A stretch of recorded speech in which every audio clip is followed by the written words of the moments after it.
দীপ্ত ছিল মাঝামাঝি, এদিক দিয়ে দাঁড়ানো ছিল দীপ্ত। ছাত্রকে প্রলোভন দেশি অস্ত্র টেটা রামদানি এদিক দিয়ে হামলা করছে।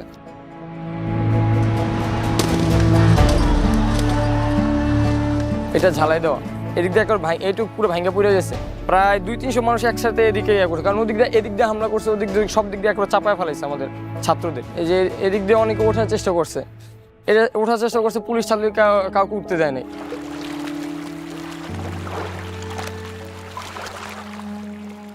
18 জুলাই সকাল 9:30 বাসার থেকে মানে কলেজে গেছিল। ও এখানেই থাকতো, কলেজ তো ওইখানে, কলেজ করেই মানে সন্ধ্যার সময় মানে এখানে ঘুরতো।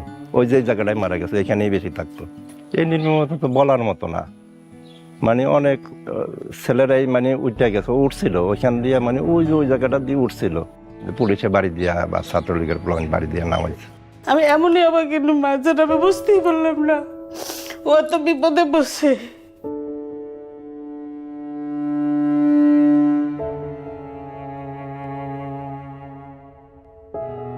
ও বাঁচা বাঁচা গায়ে চিৎকার দেয়, হাতটা দিয়ে লড়াচড়া দেয়, কিন্তু কেউ ওরে সাহায্য করলো না।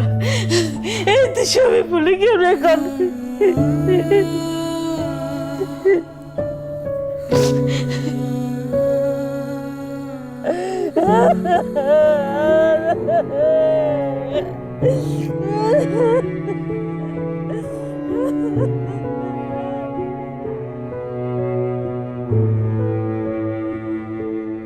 শান্ত কিন্তু অন্য একটা মানুষের চেয়ে আলাদা অনুভব করছি ও শহীদ হওয়ার পরে।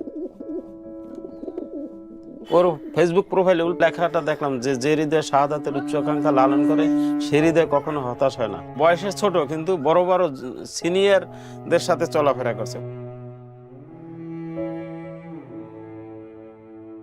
শান্তমণি খুব মেধাবী, ও অ্যাকাউন্টের স্টুডেন্ট, ওকে পাসপোর্ট রেডি করতে বলছিল। ও স্টুডেন্ট বিষয়ে বাইরে যাবে, সুশিক্ষায় শিক্ষিত হয়ে ভালো একটা অ্যাওয়ার্ড নিয়ে আসবে, সেরা মা হব আমার আকাঙ্ক্ষা ছিল। আল্লাহ তাআলা আমাকে এত বড় অ্যাওয়ার্ড দিয়েছে, আল্লাহ যেন তার শাহাদাত কবুল করে। একটু হাত কাটলে রক্ত বের হইলে সে লাফাই লাফাই কান্না করতো, যতক্ষণ রক্ত বেরোতো ততক্ষণ সে কান্না করতো। আমার সেই ছেলে কি রক্তাক্ত হয়ে গেলে।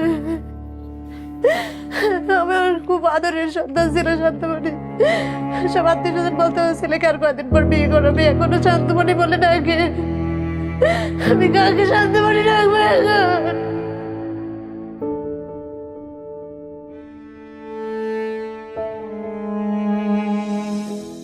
কতটা তুমি হারালে বন্ধু, কেঁদেছে অন্তর। জানো না তুমি হারাবার ব্যথা, জানে পলাশির প্রান্ত।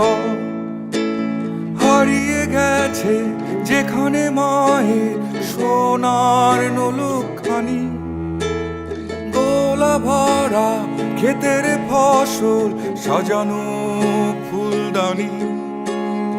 এ হারানোর বেদনা তুমি রেখো অন্তরে, দেখবে তোমার দুঃখ লুকাবে পলাশির প্রান্তরে।